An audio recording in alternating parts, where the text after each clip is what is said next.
We can start now? Yes. Yes, we start. Okay. Yes,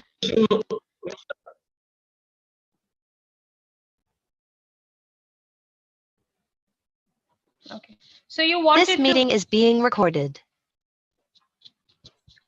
You wanted to address the participants that we can. No, there is no point now because not many people are there. So you proceed.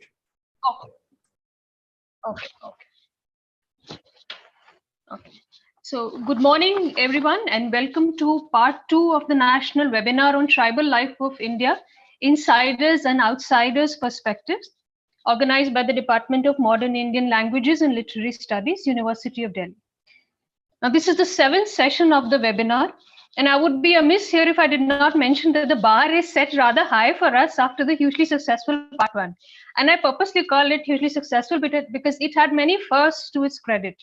We witnessed a sort of rare keynote address delivered by Ating Liangsong Tamsangji, where theories and concepts stepped out of books and came alive on our screen. It was a veritable treat, not only for us academics, but also for aesthetes in that sense.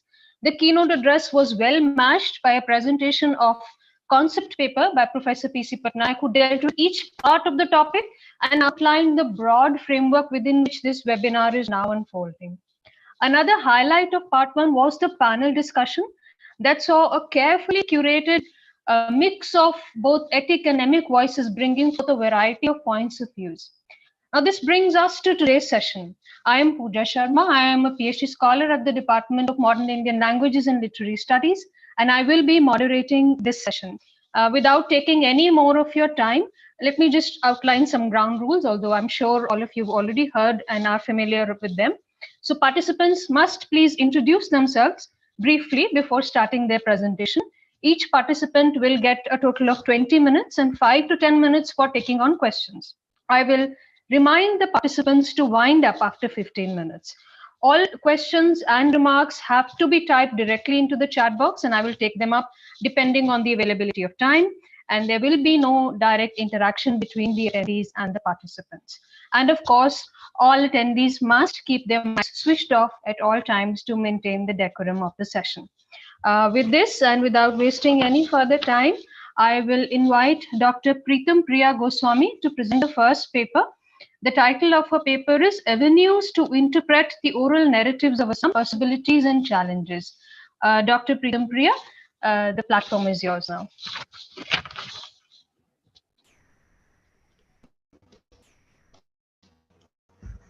Thank you, Pooja. Hello, to everyone. I'm Dr. Priya. I am an assistant professor in the Don Bosco University, and I completed my PhD. I got a PhD degree under the guideship of Patnaik sir, and research has been Assamese oral narratives and folklore. This paper, which I think I'll just stop my video and put it in share screen if that's all right. Or do you want me to put on the video? Like, should it be put on the video? Can I? You can share. Yeah. So my address has been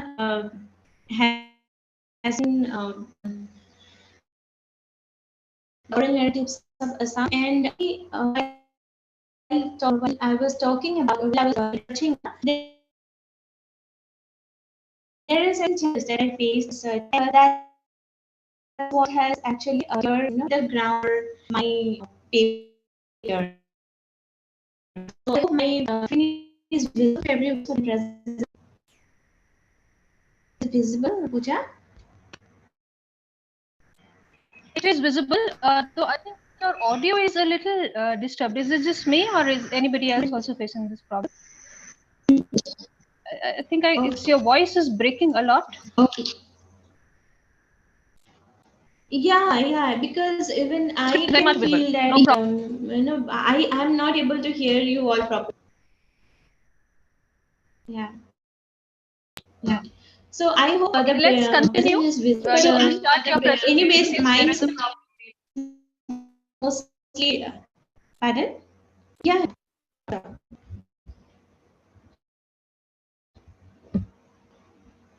Yeah, so my paper is titled Avenues to Interpret the Narratives.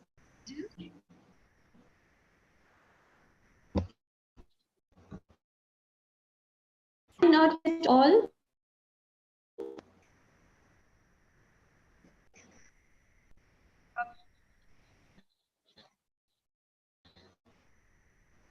Could you just try saying something? We'll try to figure out if it is. You Uh, are audible, Priya, but your Priya- voice is breaking. Priya, perhaps there is some problem in your mic. Dr. Pritam Priya Goswami. You can join through mobile also.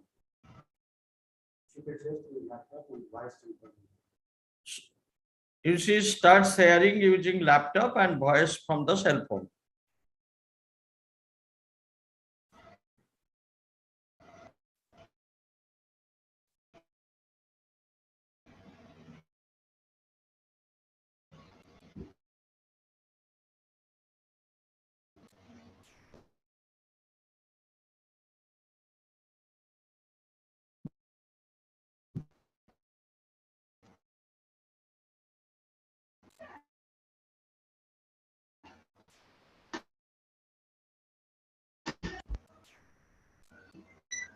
Thing is, I'm able to hear what you are saying.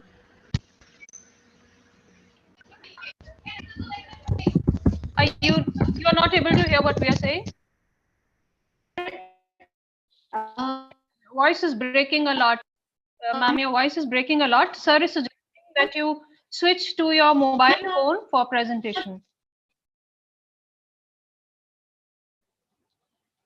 You are not audible. No, you are not audible.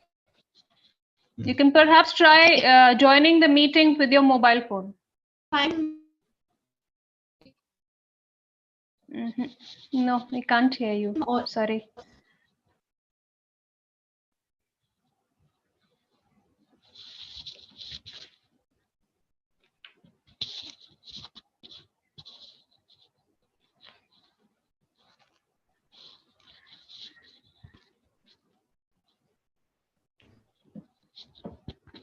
Sir, should we perhaps move to Alimpam Bhuyan while meanwhile Dr. Pritam is setting up her I mobile think phone? that is better, Priya.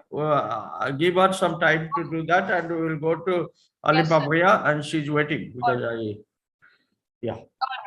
All right, sir. Okay. So keeping in mind the technological challenges that we have, I would now request Alimpa Bhuyan to please present her paper. We give some time to Dr. Rita to set up her, to move to log in from the topic of Alimpa.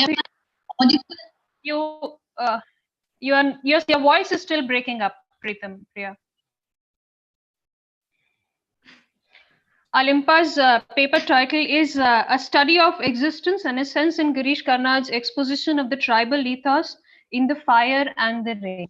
Ma'am, over to you. Please go ahead.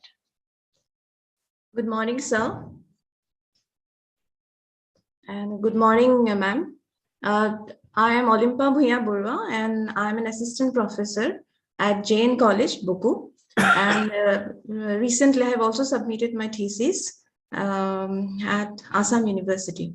So today, the paper that I am presenting is titled as A Study of Existence and Essence in Girish Karnad's Exposition of the Tribal Ethos in the Fire and the Rain. Now, an assessment of tribe in modern usage was indeed discussed as jana, as mentioned in the ancient records. Although jana was used discreetly, the obvious difference was that they lived outside the caste divide. The scenario of Indian social system, considering caste as a yardstick of determining the living realities of society engaged in a particular demography or occupation, therefore acted as a signifier of status. Accordingly, the society got divided into categories with the subdivide of the haves and the have-nots based mostly on the economic category one belonged to. Re explains caste as jati, the socio-religious economic organization. As in ancient records, the tribal people mostly inhabited in the hilly terrain of forest and away from the teeming habitations with gradual encounter over a period of time with the practicing Hindu culture in different work engagements. This engagement with the Hindu way of life exposed them to the economic arrangements of the society and slowly introduced to the economic system which was naturalized by them eventually. The religious incorporations of the tribal population under the Hindu practice was also slowly envisaged with an instance of exchange of belief system of Hindus with tribal belief, which is well evident in their practice. Now, therefore, no such discord was recorded whether the social system is considered or the economic settlement or even the religious practice that was mostly seen during that time amongst the tribes and the non-tribal community. Now, although within the Indian caste system, there are extant records depicting injustice meted to the deprived, episodes of social resistance against the inequity is few because of the security that might have been provided by the non-tribal community. This perhaps might proffer the negotiations and deliberations that have been achieved under the fold of the Indian society, which itself speaks amply of the slow, often unobtrusive mode of absorption of the Hindu rituals and other cultural traits by the tribal folk. Now, seemingly the contemporary situation of the tribal life, marginalization discourses are modern depictions and bold acknowledgements of the differences that is seen between the tribal or the indigenous group of people and the non-tribal population. The ancient system of Hindu society spoke else potently a negotiation was achieved as a status quo for achieving a kind of utopic vision. Such a vision assured non-conflicting existence, demanding homogeneity. Yet, one cannot do away with the inevitable dissimilitude and contrariety, which is evident between the categories with perspectives in polarity. As discussed, the ancient Hindu society endorsed a colloquy of concord and marshaled socially for convenience to arrive at social junction, which acknowledges the categoric divide, although with insistence towards a dialogue of continuous parley groups for heedful arrangement of the unassailable difference and social hierarchy. Now, this utopic vision, being a rationalistic approach with an essentialist intent, was the very first instance rather, of drawing the divide of an insider and outsider's outlook at looking into an aspect of study and analysis. The Indian consciousness of the tribal life and ethos with a non-tribal existence since early times attempted to arrive at an objective reality, somewhere sabotaging the subjective elements that is a part of the study of my research paper also. Now, what calls forth one's attention is whether the sought after coexistence with respect to material reality, values, customs, and traditions can actually sustain the insider's insight and accommodate the outsider's intended and demanded reality. Or various questions like, are these grand view of inclusivity worthy or presumptuous? And are they reeling on anxiety and creation of a persona, which actually questions human existence, are the existence and the contradictions with the essence. These are few areas that I am going to discuss in my paper. Now, Fire and the Rain is written by the late writer Girish Raghunath Karnad, who was a Rhodes Scholar, an actor and director and playwright of international fame. From all the writings, like if we delve into the writings of Karnad, we see that mostly he is preoccupied with the element of myth, and he uses or he employs myth to bring in a contemporaneity in his writing, so that we can bring in a comparative study between the past and the present and try to attain a kind of sustenance or be inspired with the mode of sustenance that could be read as a story or as a message that he renders through his play. Now, the play in context for my paper is Fire and the Rain, and is actually developed from the myth of Yavakri, which occurs in chapters 135 to 138 as a part of the forest canto of the Mahabharata. Now, this myth was actually narrated by Lomasha, Rishi Lomasha, to the Pandavas during their exile. This episode was incorporated by C. Raja Gopalachari in his abridged version of Mahabharata. Now, the Fire and the Rain was first written in Kannada, and it was written as Agni Mattemalu in 1993, which was later translated into the play The Fire and the Rain in 1995. Now, the plot of the play is centered around a 7-year-old long yajna or fire sacrifice to excuse me, to propitiate the gods of rain, that's Indra, so that he blesses the earthlings with a spell of rain. Now, the land is fighting drought for the past 10 years and is relentlessly beseeching the benignity of God so that we are blessed. Now, the religious rigor that is described in the play is acted upon or is treated as a way of, as a reformative measure. Reformation in the sense that it is a redemptive act to, wash off the sins that humans have, committed, and owing to the sins, it was an idea that due to the sins, the, humans on earth have been cursed to die in drought.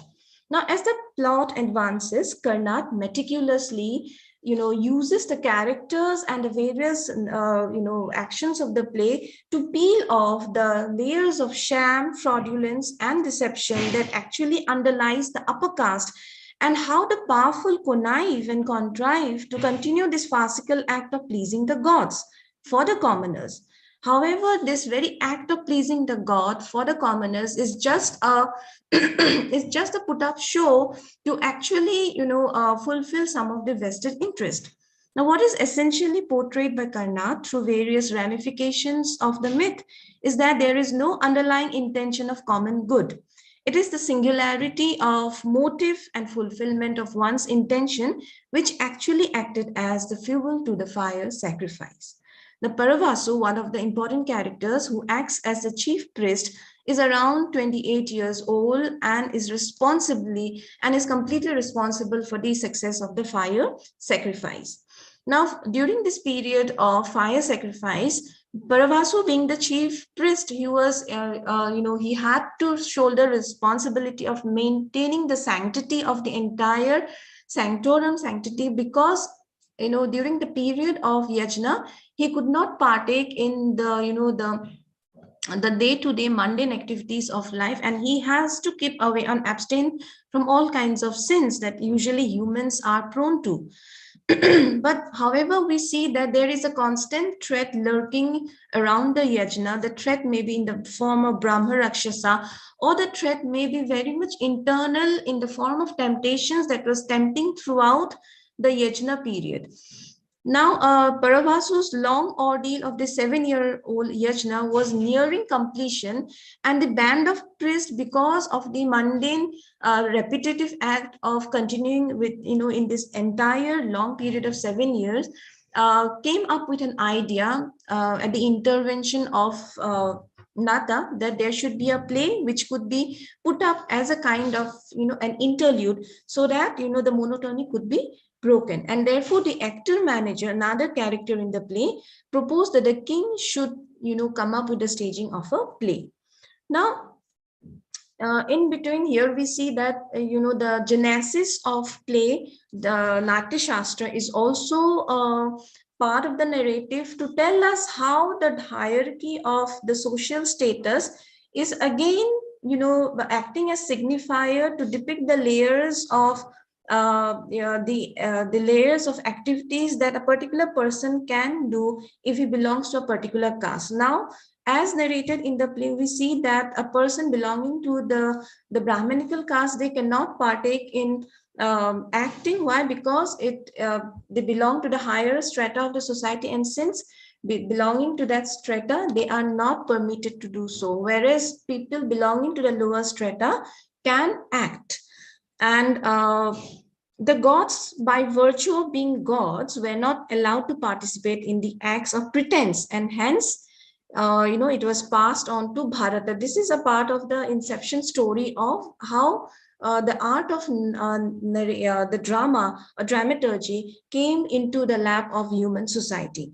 Now, the decisive factor for the approval had, the approval of the play had itself a kind of a sinister implication, because it was the drama is itself a creation of illusion. So the illusion that was somewhere lurking in the mind is now portrayed physically as an extension of the play. Now, to have on the hindsight, if we look into the other happenings of the play, we see that Paravasu had actually killed his father. Even he was the chief priest and he was a part of the rigorous process of the 7-year-old long yajna. But however, to hide his sin, he accused Aravasu to be the killer of their father. And Aravasu, being the brother, had to take up the responsibility. Why? Because he had to allow Paravasu to continue with the yajna.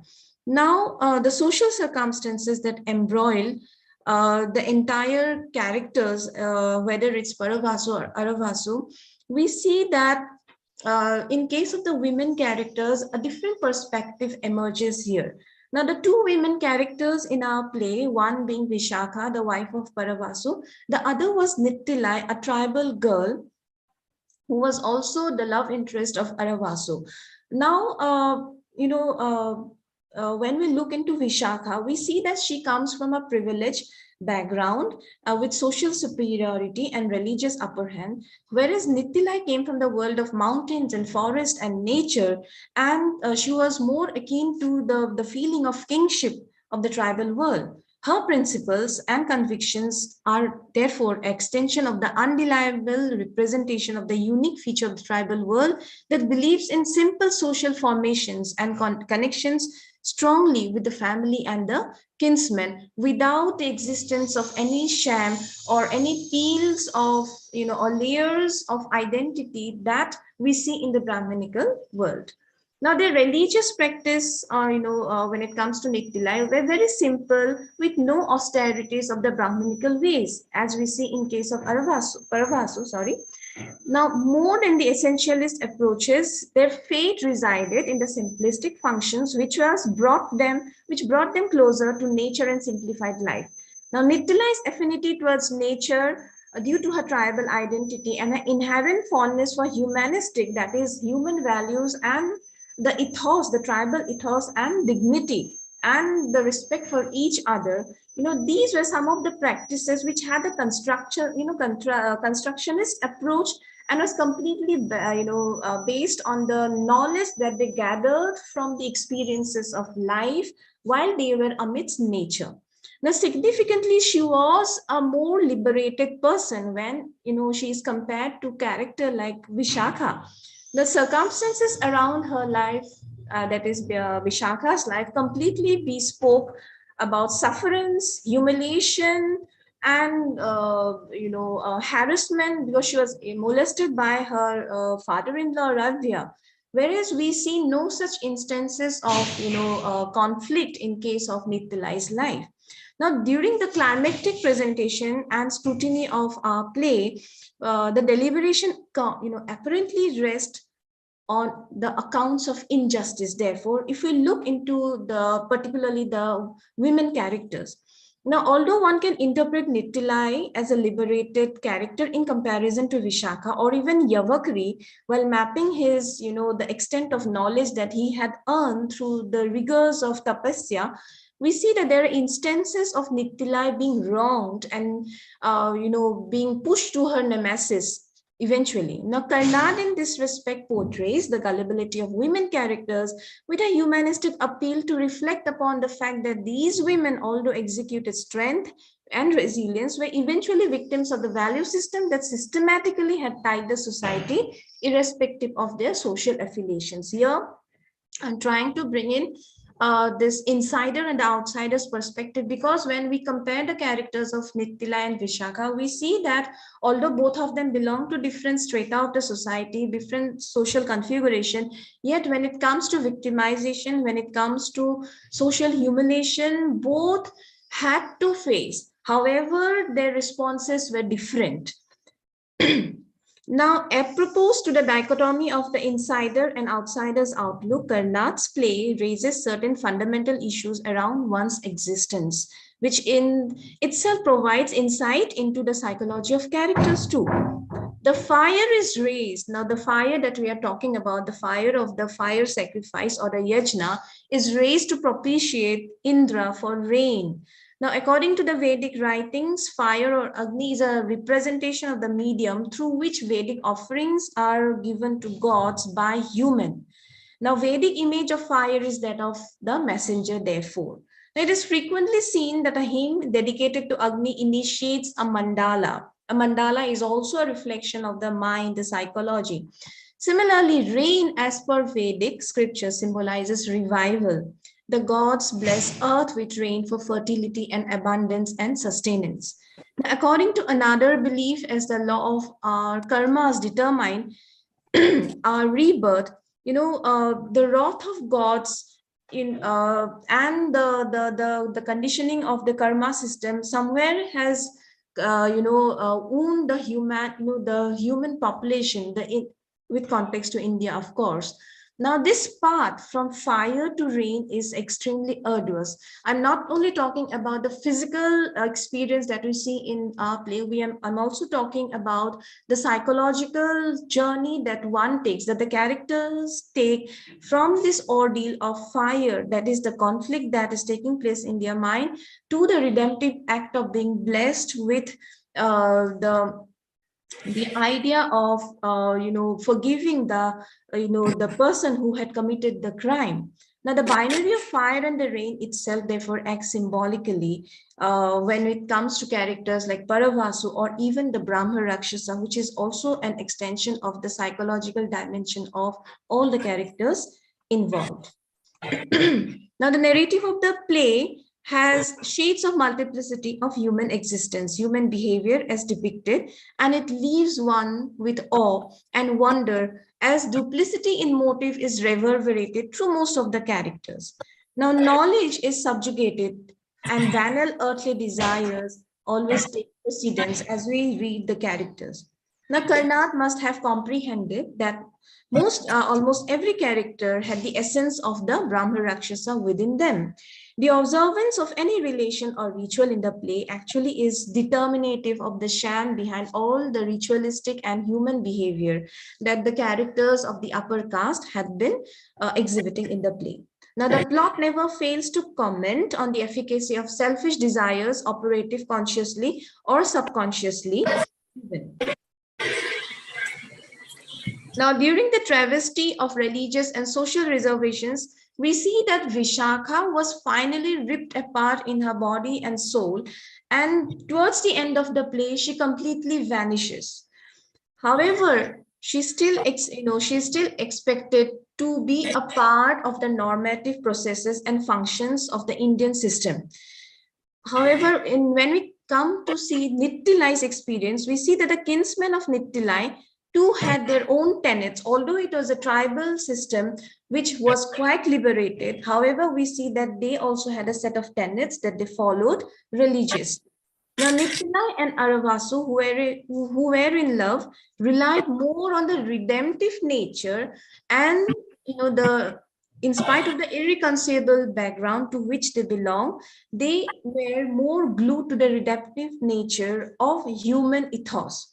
Now, unlike Paravasu, Ravya, or even Yavakri, we see that Aravasu, although he was a Brahmin, he had no such strict religious goals. Why? Because Aravasu, soon after declared as the murderer of his father, he was pushed out of his caste and he was no longer considered a Brahmin. So being out of the caste, he was allowed to even enact in the play. And as a part, now my paper is long enough, I think time would not restrict me to read my entire play. So I would like to my entire play. So yes, ma'am. Actually, Olimpa ma'am, you can take another 5-6 minutes. We don't mind. We are making best use of, since we have lesser contestants, we can afford you some more time. Okay, thank you so much. Thank you so much.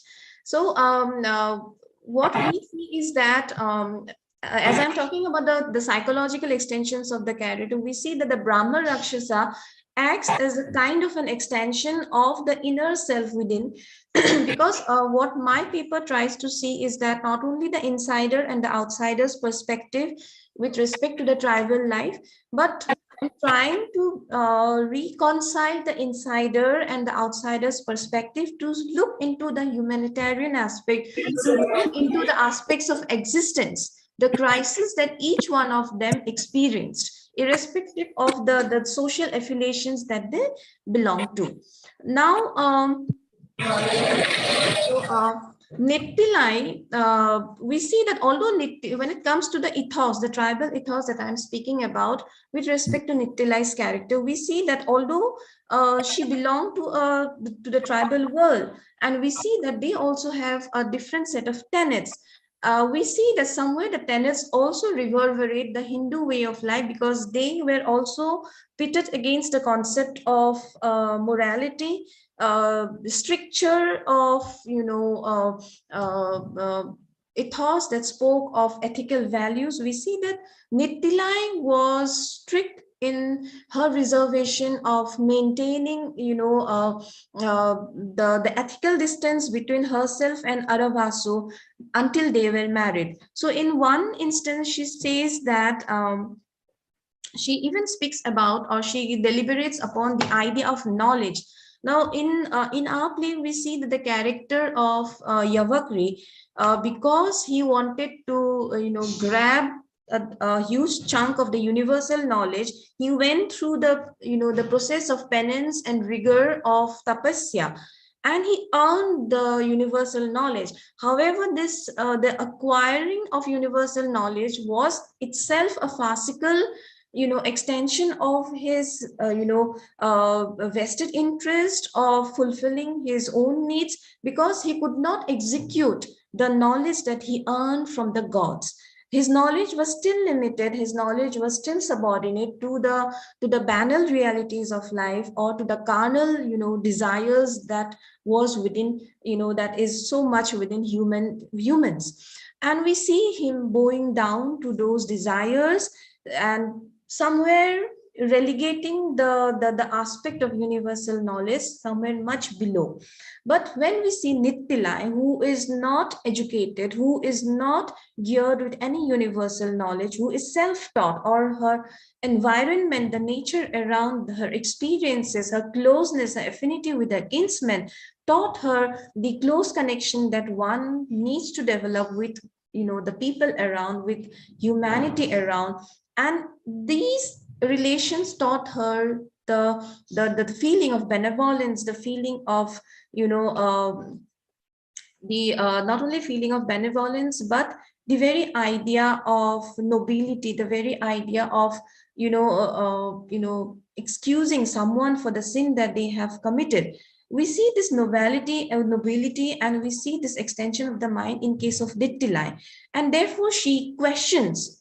Now, what is the question? She questions that whether universal idea can create rain, or whether such oblations to fire can, produce rain, or can usher in the blessing of the spell of rain. Because it is pointless to, go through the rigors and penance if you actually do not, you are not convinced and you are not physically practicing it.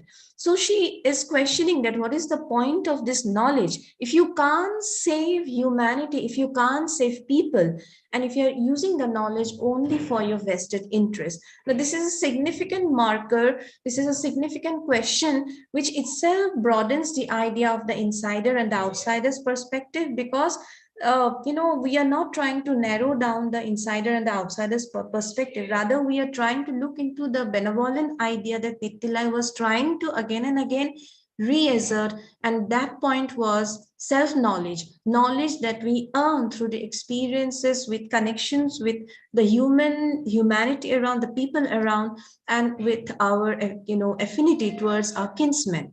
Now, therefore, Nittilai sparks up an argument as forwarded by Kaufman, the existentialist, who says, or who rather questions the aspect of timeless significance of our existence, that what is this existence that we are talking about? Is existence the only way of telling that yes, we are existing because we are living and breathing? Or what does existence mean actually? Does it mean that if we stick to the essential idea of calling ourselves human beings because we have been, born into this category of humans, and therefore we are the hierarchy, we are much superior to the other creations? Or what makes us human? What makes us question about our being? How can we differentiate ourselves from the cattle, from other animals? The only thing that we notice from Nittila's question is that she questions the elemental idea of the power of decision, the power of deciding whether we should choose humanity, whether we should choose love, benevolence, redemption over the feeling of vengeance, over the feeling of moral corruption, or over the feeling of political and other vested interests, which has somewhere enveloped humanity within its grip. Therefore she juggles. Then after that we see her that she is juggling between the concept of life and death, and the importance of divine knowledge, and the futility of divine knowledge if it is of no use when it comes to saving life, when it comes to saving life force. Now, owing to her origin, that is her connection, her relation with the tribal world, her nativity, we see that she was not initiated into the process of gaining knowledge through the process of vigor that we see in other characters belonging to the Brahmanical world, belonging to that status which comes from the highest rung of the social ladder. Now she chose to be compassionate and merciful till her last breath, and she continued to instill this belief because she helped Aravasu to remain or to be in connection with this feeling, with this ethos of humanity, of forgiveness, of benevolence, of love and redemption, and the power of regeneration and sustenance of life. Now we see that she was already married, but she fled from her marriage to save Aravasu's life. However, it was not, it cannot be read as moral corruption, because towards the end of the play we see that she rather beseeches Aravasu to consider her his sister, because she is someone else's wife. So she, somewhere we see that she is also keeping the tribal ethos of her tribal community intact. But at the same time, she also acts as as a nurse, as a caregiver, when we see that Aravasu was ill-treated by her brother and was treated as an outcast in society, owing to the circumstances that he was trapped in. Now, the fact on the outsider's perspective and the enunciation of the religious affirmation of upper caste, we see that she was the faithful advisor. She had always been the faithful advisor to Aravasu, and even helped him purge of his violent thoughts. Now, essentially, her goodness could be stated as a saving grace, which elevated the play to add, essential element of humanity. Now, the entire scheme of our play, Karna uses Aravasu as an apposite character, as an apt character to acclimatize the situations and the aspect that he was reeling on the edge and was about to develop his persona just like his brother or his uncle or the other characters in our play. Now, here we see that Nittilai helped him, come over it, helped him come out of the virulent, urges that had for a while trapped him, just like the pandemonium that we see in the play happening when, the yajna was almost towards its end. Now, the intolerance and abhorrence of the high caste that could be seen, and the denigration for the lower class, is itself, it implicates the taboos the reservations that one category, that is the higher caste, had for the tribes, the tribal people. Now, although there was a strong divide, the divide was very obvious.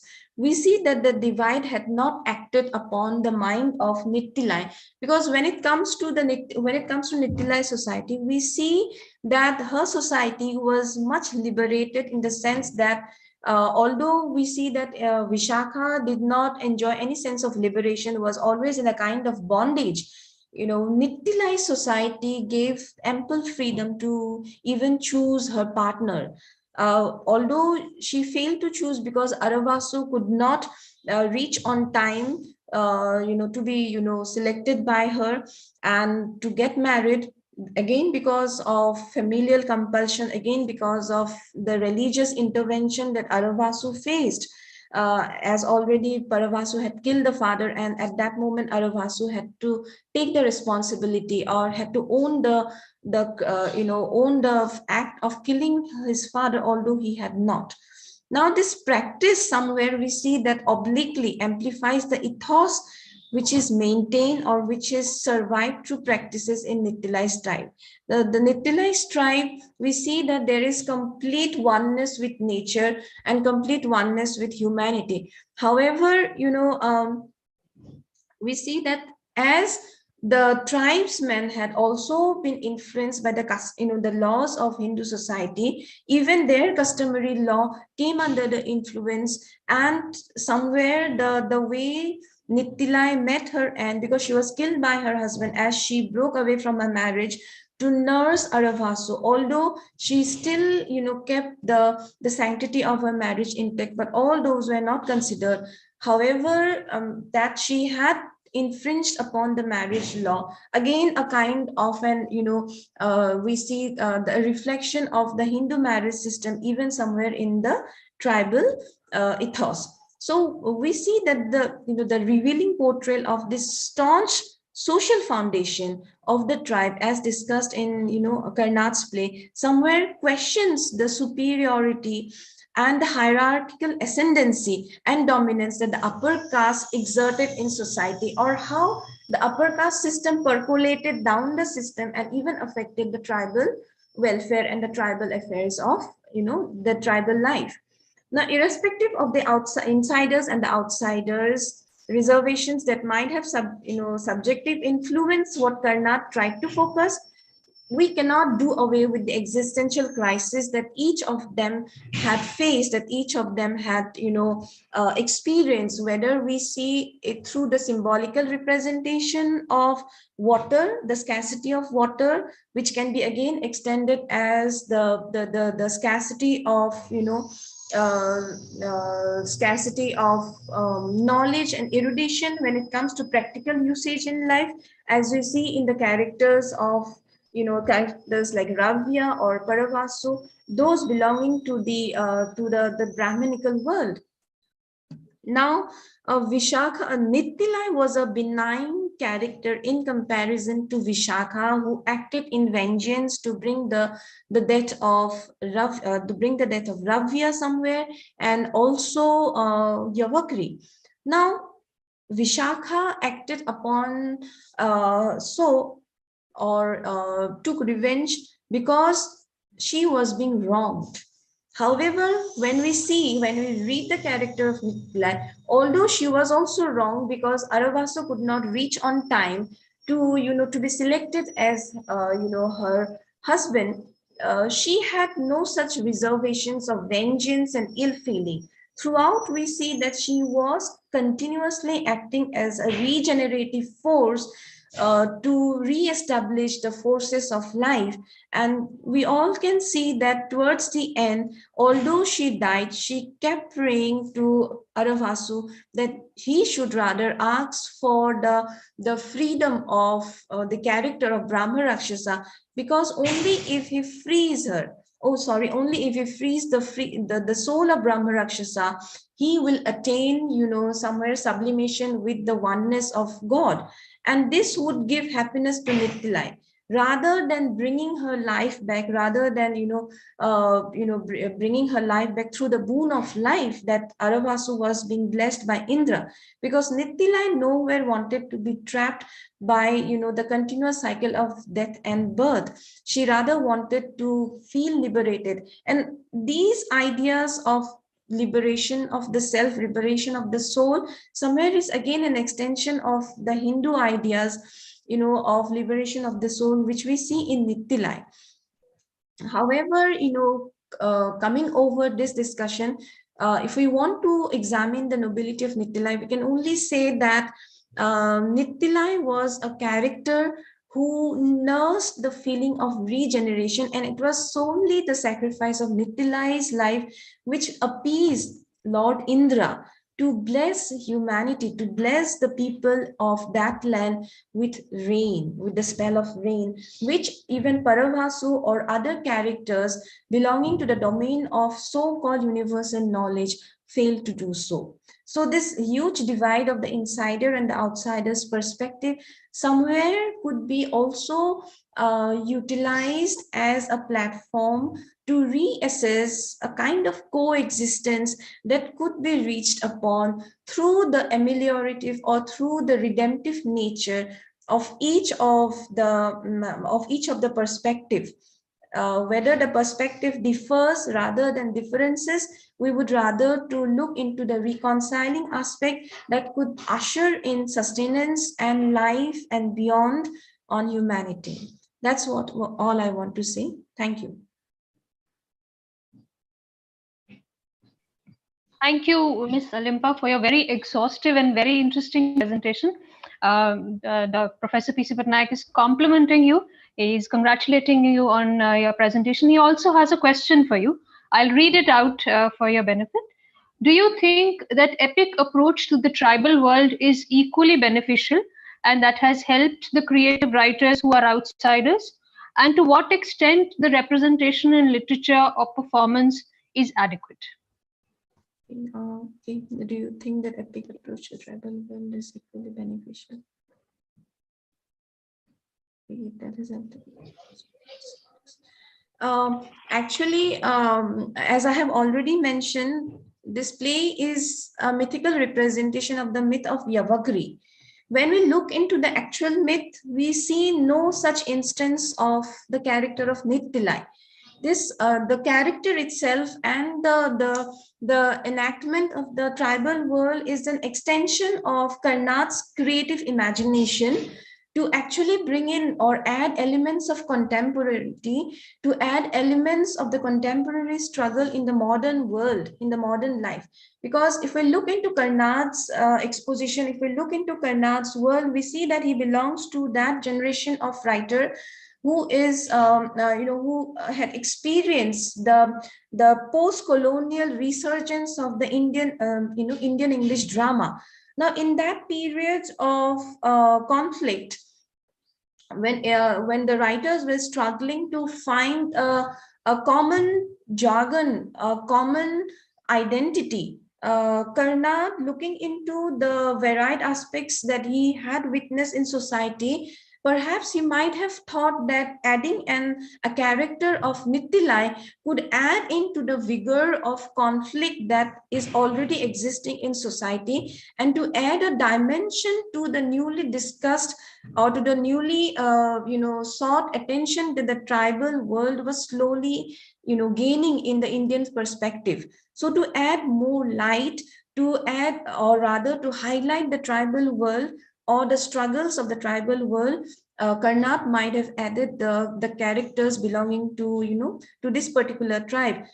We see that Karnat does not label or name the tribal world with any name. To which terrain, to which demographic location did it actually belong? We have no idea. This is only an extension of the the creative imagination of the writer, somewhere to add in more element of the actual Indian situation that was taking place, and somewhere to highlight the tribal conflict, the tribal perspective that so many writers were trying to portray during that period of time. And of course, this representation in literature may be adequate to certain perspective and may not be fulfilling completely, you know, the critical discourse that, you know, we want to discuss. But somewhere this, I just want to say that this is the writer's extension of the imagination that he had, only to portray the social conflicts around Karnat during that period. Thank you.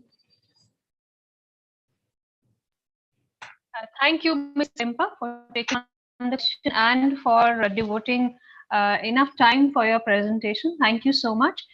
We move on next to our next paper presenter, Dr. Preetam Priya Goswami. The title of her paper is Avenues to Interpret the Oral Narratives of Assam, Possibilities and Challenges. Dr. Preetam Priya?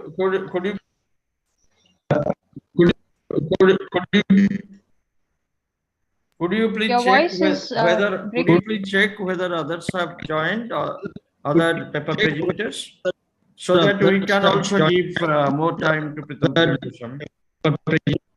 Okay, sir. I just checked. They haven't joined, but I'll check again. Okay. Thank you, Pooja. I can begin now, and I hope I'm audible and my screen is visible to everyone. Am I audible, Yes, please. Ms. Pooja? Okay, thank you. Good morning. Yes, you are audible. Thank you Yes, once again. I'm Dr. Preetam Priya Goswami. I am an assistant professor in Assam Don Bosco University. I teach English. And my area of interest constantly for past few years had been the oral narrative tradition of Assam, on which I had done my PhD under the guideship of Dr. P.C. Patnaik, Professor Patnaik sir. And here, basically, what I wanted to explore through my paper is to look at how we folkloristic analysis is conducted, and how there are a lot of avenues that we can actually explore when we talk basically about the oral narrative tradition.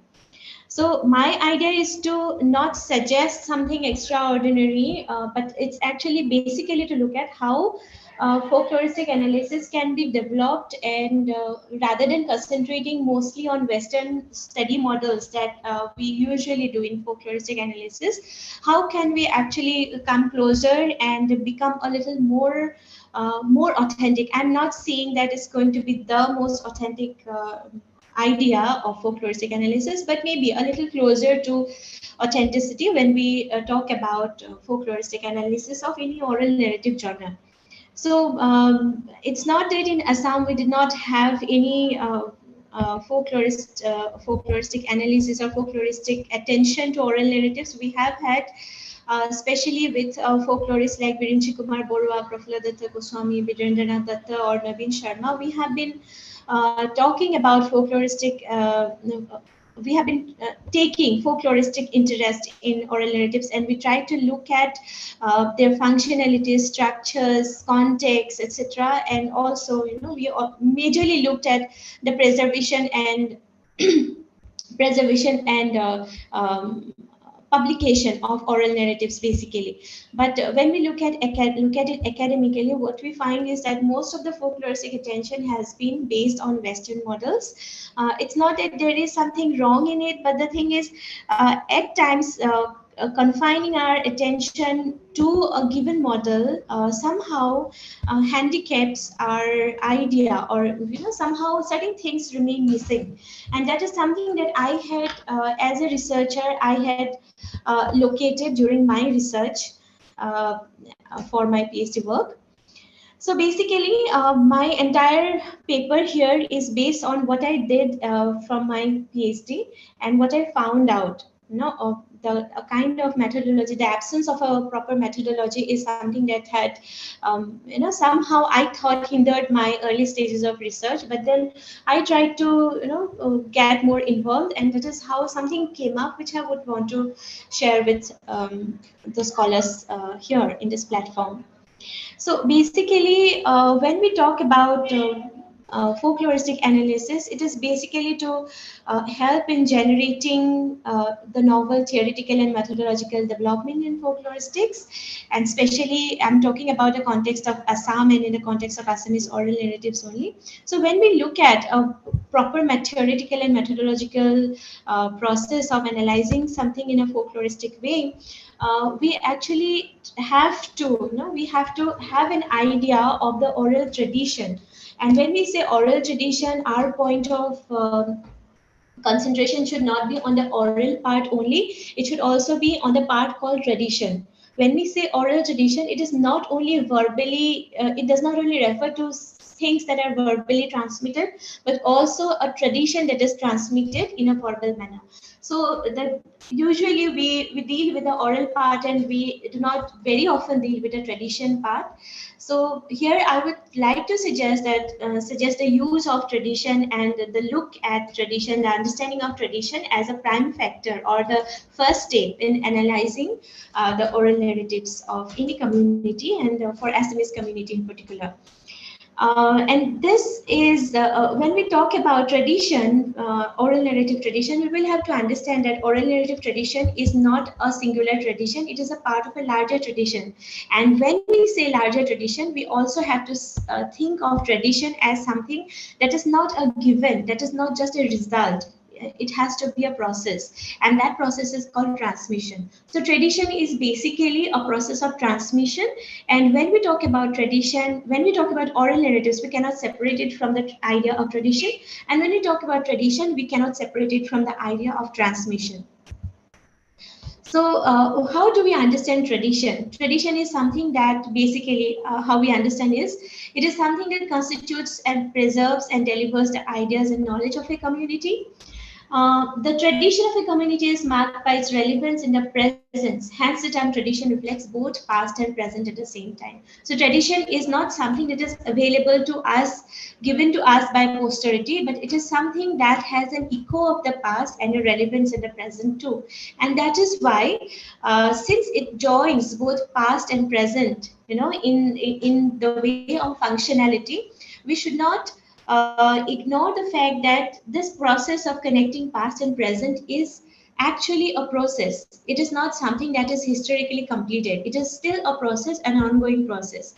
So the idea of tradition should be understood as a process rather than a product that is historically completed. And then when we talk about tradition as a process and also as a result or a product, we will have to also consider the factors that keep on necessarily affecting the tradition of any place.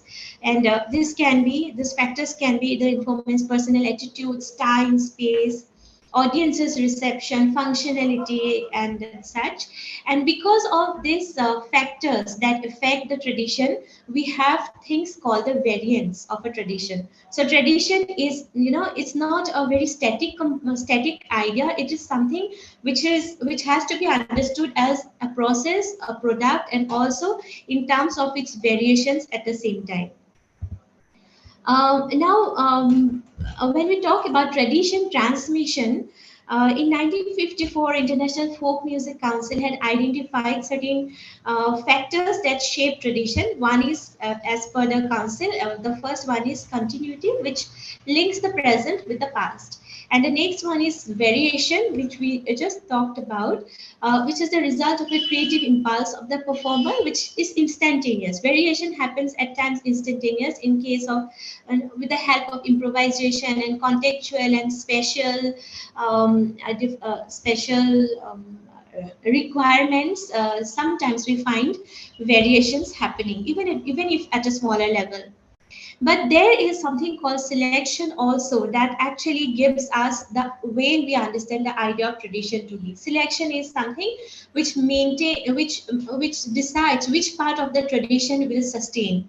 So selection determines the survival of a tradition as decided by the community. So although we have tradition as a continuous process, although we have variations, but at the same time we also have something called a selected tradition, a tradition that has been selected by the community, although there are nuances of continuity and variation associated with it. when we understand tradition as a process, we will have to inquire into certain factors like the functional importance of tradition in the culture. So tradition, as we have just talked about, tradition is not something that is static. It is something that is there in every community. But why is it there? It is there because of some functional importance. So that is something we cannot ignore when we talk about tradition, the functional importance. The process in creating variations. It's not just that we should look at the variations, but we should also understand why the variations were created, why there are different variants of a particular oral narrative. We very often come across different variants in not only in one culture, but in different other cultures also. Then also the possibility of formulation of a theoretical explanatory model to explain tradition as a concrete base for various forms.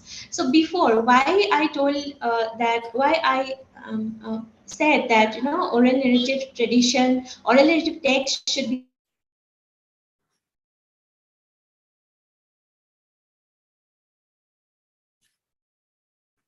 tradition. Oh,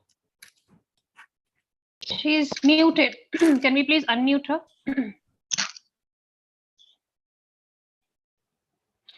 Preetam Priya, can you unmute yourself, please? You're muted.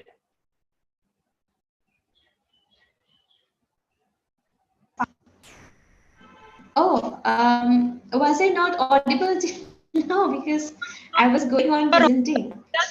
No, just 1 minute, just 1 minute, just half a second. Okay. So I hope I do not have to talk about these points, but basically I will just quickly go through. Tradition transmission can be understood with the help of the ideas of continuity, variation, and continuity and variation does not mean that, you know, we do not have a selected tradition. So tradition is also a selected product, you know, selected product that we have in our hands. And when we look into tradition, we will have to look at the functional importance of tradition and in the process of creating variants. And also we need to understand the oral narrative text as a base for various forms of oral narratives. So I have been telling that oral narrative tradition refers to a process and its products at the same time. By products, what I mean is the oral narrative texts that are generated over time. And when I say text, I do not mean written text, I mean oral text only. So products, oral narrative or oral tradition products are the narratives that are generated over time, and the process refers to the transmission of these products, and transmission is not a very easy and very homogeneous kind of a process. It has its own complications. But now when we talk about oral narrative text, we must understand a few factors.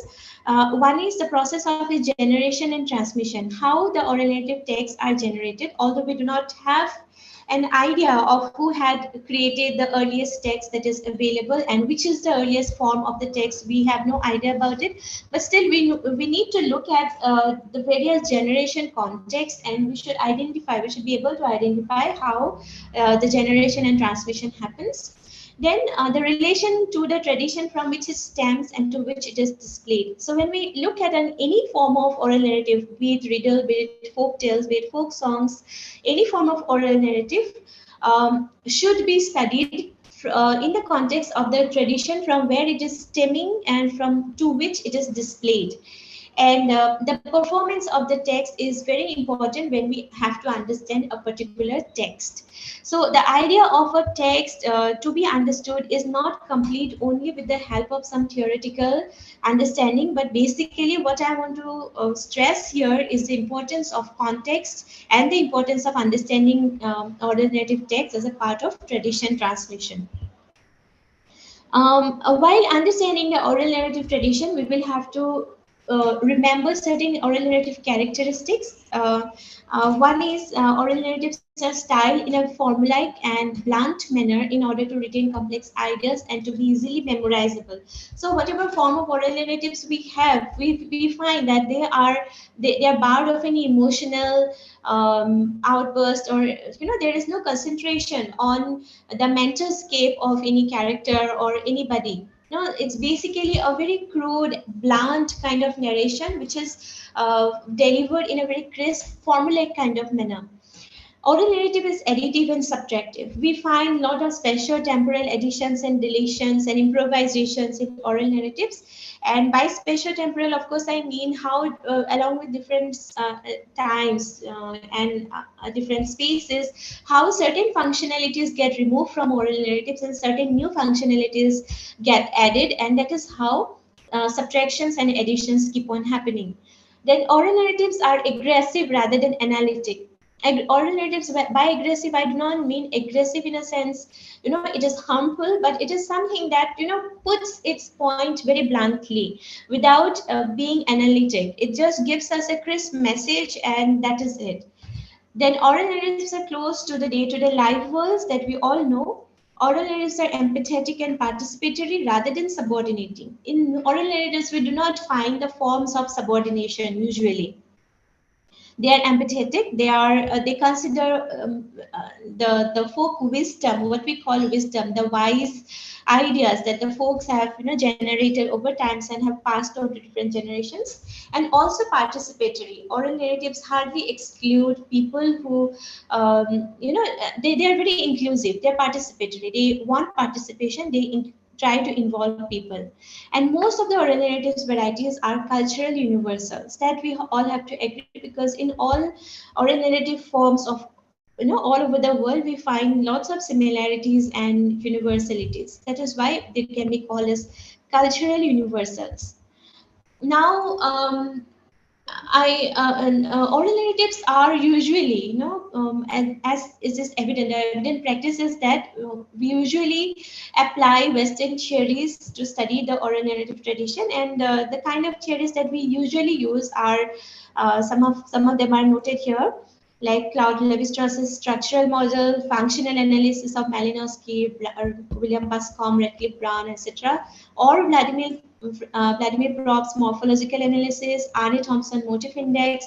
These are certain Western concepts in which we try to put our oral narratives and try to figure if they have these similar characteristics or not. But there are other perspectives that can also come in handy when we talk basically about the oral narrative tradition of Assam, because a lot of oral narratives in Assam are there which cannot be included in the purview of Western models. Like we have mantras, we have blessings, we have folk says, proverbs, what we call Fokara, Jojana, and all these things cannot be directly put into Western models and studied. So therefore, certain other perspectives can come handy. This is some certain ideas that I as a researcher used at one point of time. So we have C.W. von Sydow's Folktale Studies and Philology, where he gives us the idea of oikotypes. Oikotypes are basically the local forms of a folklore, and there are regular alterations that keep on happening on these local forms or on this oikotype. That process is called oikotypification. So in oikotypification, von Sydow mentions that the results of such a study of oikotypification cannot, even by the best methods, be correct unless they are based on a right knowledge of the life of the folktales and the laws by which it is governed. So this particular critique has said that oral narrative tradition cannot be studied devoid of its context. The life.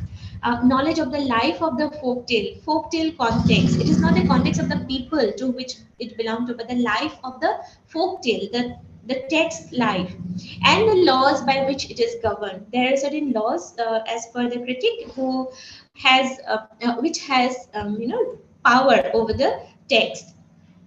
Then we have other critics like Dan Banamos, whose concept of motif is used in folk narratives. He hints that a researcher need not confine the research to a given motif index and instead consider a narrative as an individual process of development. This is a very important understanding that each researcher, I hope, must have, because we usually use the Arne Thompson motif index and we try to figure out in our oral narratives if those motifs are there or not. If if those Western Arne Thompson motifs are present in our literatures or not. But this critic Dan Van Amos says that we should not stick to a given motif index, and we should understand the motifs as an individual process of development. Motifs are developed as an individual process depending upon the context of the community. Hugh Jensen's the esoteric-exoteric factor in folklore starts with a conviction that a group's image of itself and its image of other groups are reflected in folklore repertory, which can be termed as blazon populaire. He basically talks about stereotyping, how a group stereotypes its own characteristics, which is a matter of pride, and how a group stereotypes the characteristics of other group, which is usually a matter of criticism or matter of fun.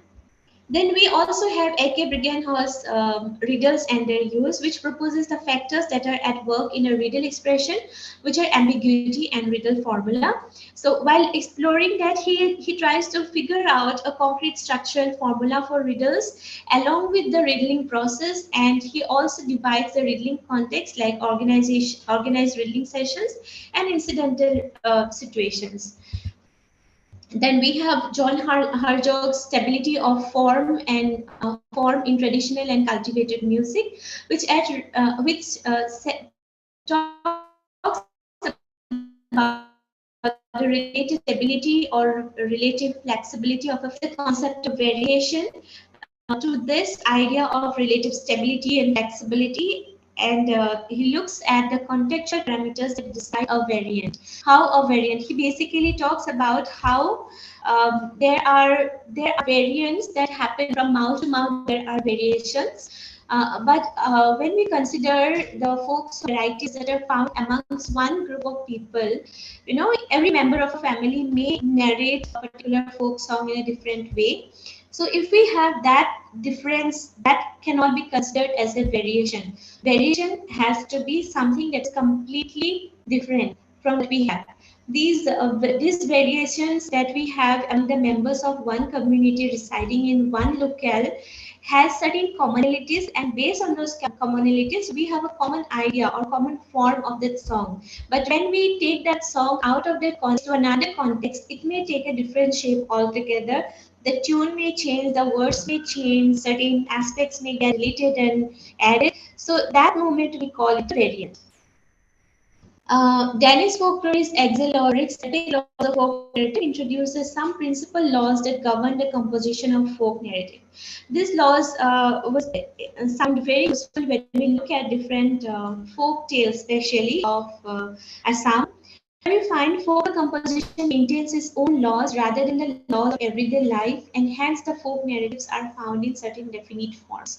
So it is although we have to talk about variants, but at the same time we will have to look at what kind of common form we have in a particular oral narrative form or oral narrative text. So when we look at that common form, we can arrive at certain laws. Some of the laws used by Ulrich are laws of opening and closing. Like there is a definite way of opening and definite way of closing a story. Like we begin a story like once upon a time, and then we end the story in a certain way.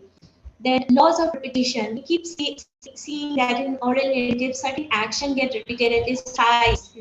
3 times is a common factor in oral narrative repetitions.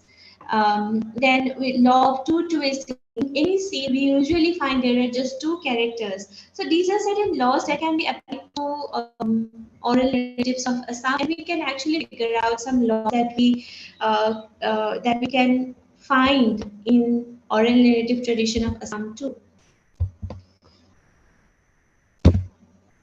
Now we talk about all these ideas, and my idea of putting these other critics rather than the traditional critics like Levi-Strauss and all, this was basically to understand that oral narratives, there had been researches going on to look at oral narratives from different perspectives, and there are certain open-ended methodologies that people are working on, and this open-endedness actually gives us the courage to develop our own methodologies which we can actually apply to our own oral narratives rather than sticking solely on the Western theories, but we can definitely take help of the Western theories. While talking about this, I'm also exploring the possibility of an alternate methodology, which may be a little helpful in understanding the nuances of any oral text, and the necessity of this study of an alternative study of folklore or folkloristic analysis was realized because of certain grounds, because of certain challenges. And the challenges are the first, the unavailability of a fitting and convincing theoretical approach that is exclusive for the oral narratives of Assam. Secondly, folkloristic analysis is resolute and semi-attempt. A self-sufficient attempt is yet to take shape in Assam. And thirdly, most of the Western theories that are prevalent in folklore research in Assam, they are found to be forcing the analysis to a definite pre-decided conclusion. So when we look at folklore, folktale in a structural way, Levi-Strauss's structural method, when we apply the folktale to that method, we have to find a presence and absence of certain structural elements there. But that remains itself, that remains pre-decided because there is a structure to which we are putting our folklore into. All right, but that does not somehow feel justified because there may be, contextual variance. The availability of oral narratives such as mantra or blessings that are yet to be embraced under the purview of folklore theory, which with all the technicalities involved in their composition. Since these are certain oral narrative forms to which we cannot apply any of the theories that we have talked so far. So basically, what I'm suggesting is the possibility of looking at looking at the narrative from certain aspects, certain dimensions, which will actually make us understand the oral narrative better without the help of much help of Western theories. Keeping these factors in mind, I have pointed out certain key points or certain approaches.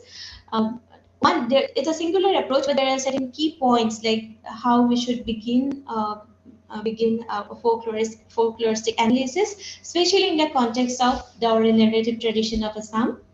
The first point is an understanding of context zone, the people, their societies and belief systems. And when we say context zone, we not only mean geographical and historical, but also the cultural context. And by understanding all these factors, we have looked a bit of the history of the people, of the societies and their belief systems, and how they, what kind of forms, what kind of oral forms are prevalent and used in those societies, and how they are functioning in a society, and how in return they are also shaping a society, so shaping a belief system of a society.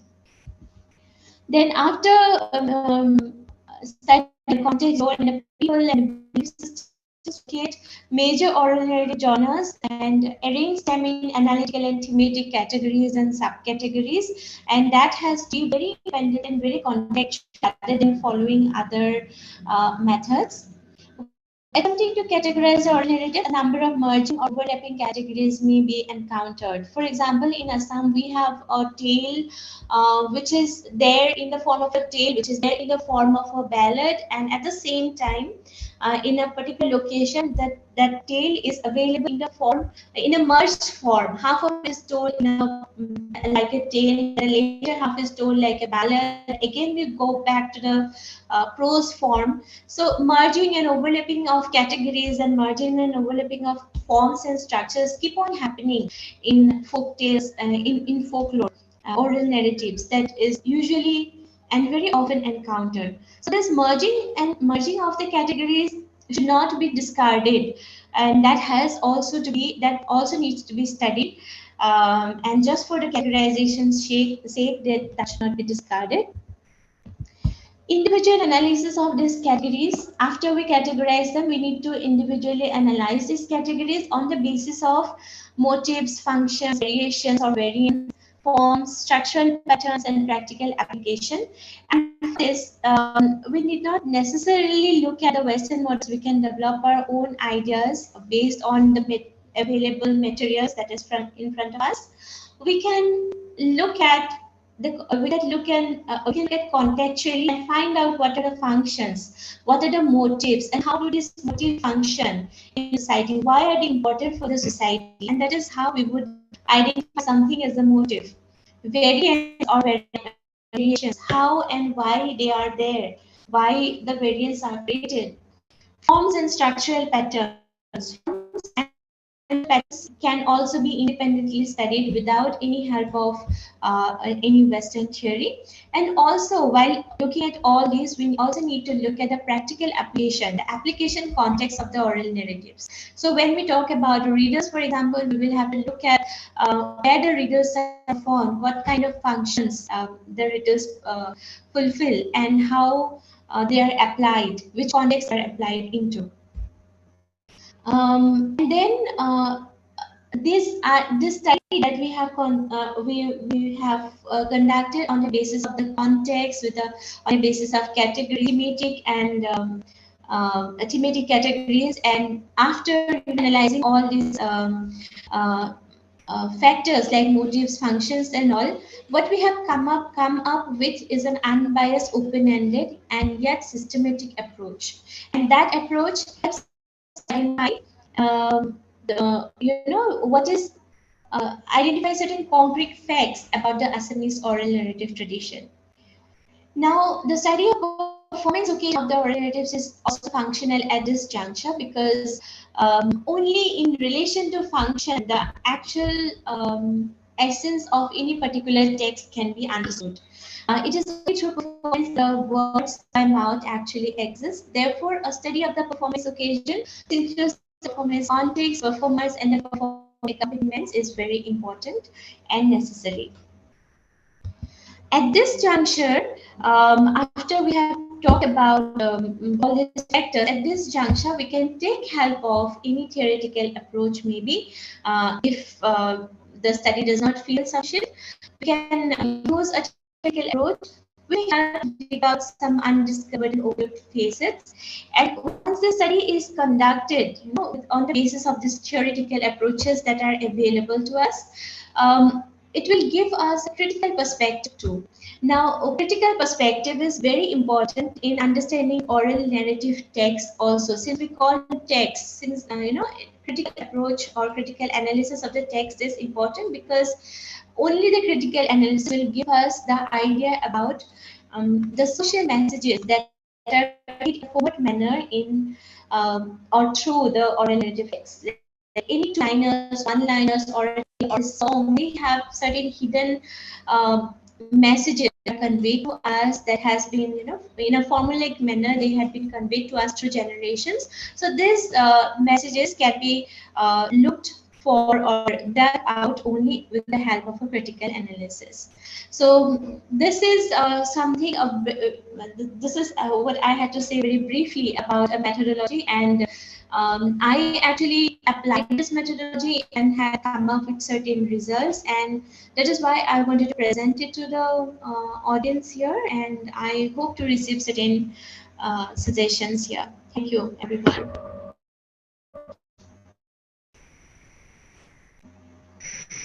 Thank you so much for that brilliant presentation, Dr. Preetam Priya.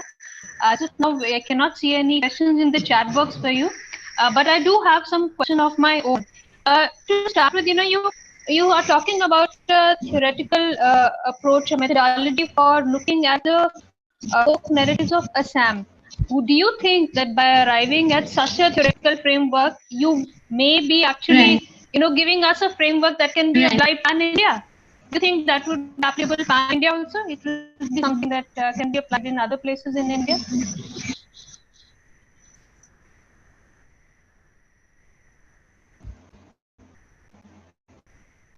Pooja, I would ask for your pardon. Can you type the message, because the voice is not very clear and I couldn't get your question properly. Could you kindly type that? Could you kindly? Yeah.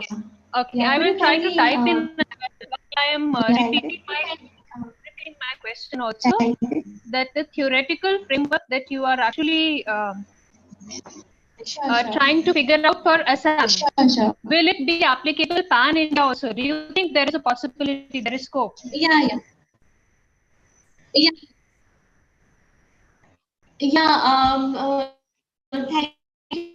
I answered the question, Pooja. My research was concentrated completely on the context of Assam, and I dealt with the challenges that I had faced when I was conducting my research context. But it doesn't mean that the final methodology that I have decided. It's just a contribution that I'm proposing to the other folklorist analysts, but at the same time, this is something that actually can be taken help of by researchers of other cultures. That is, you can adapt this methodology, but of course there will be challenges which are completely different from the context of Assam. Assam is a separate entity altogether because we do not have one singular culture called Assamese culture. It is mixed with other cultures. So, we have tribal, non-tribal, Hindu, Muslim, and Christian. All these ideas come together and, has shaped something called the Assamese culture. And that is why, it is the multiplicity or multifaceted nature of Assamese culture poses more challenges to any researcher. So that is why, rather than when we talk to the Assamese context, it is challenging. If we concentrate on individual tracks, it would be a little easier.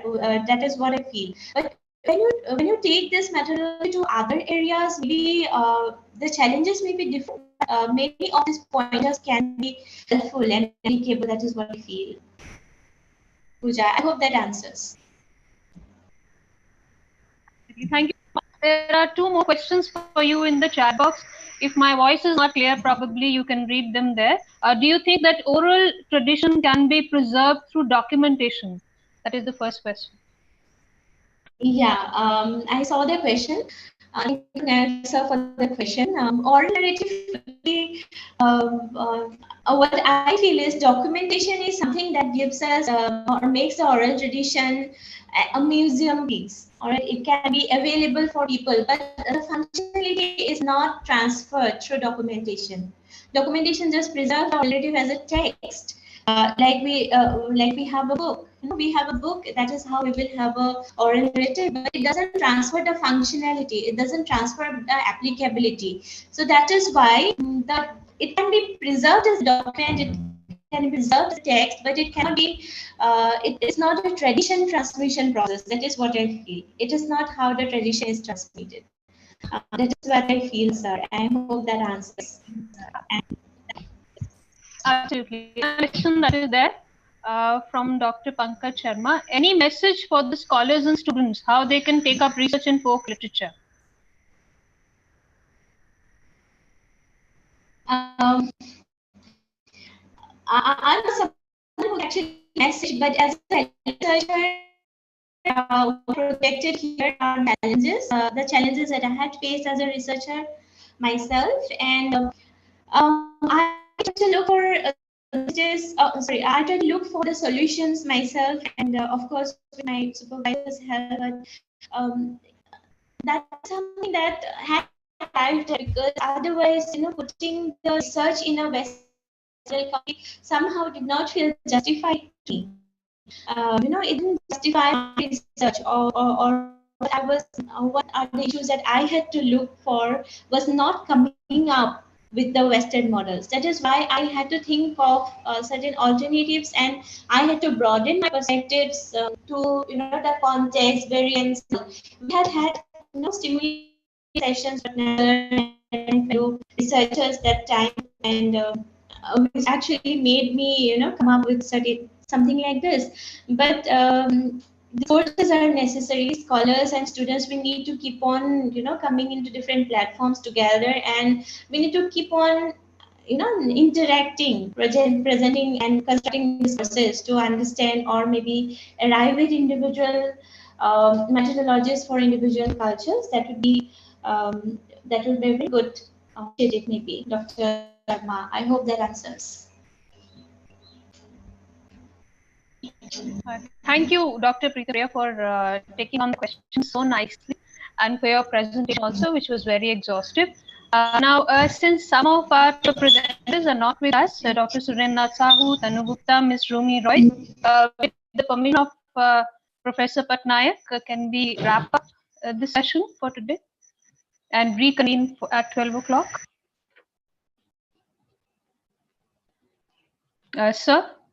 Yes, Patnaik, yes. Can we wrap up for today? Yes. So discussion is over. Okay. Okay. Thank you so much. Okay.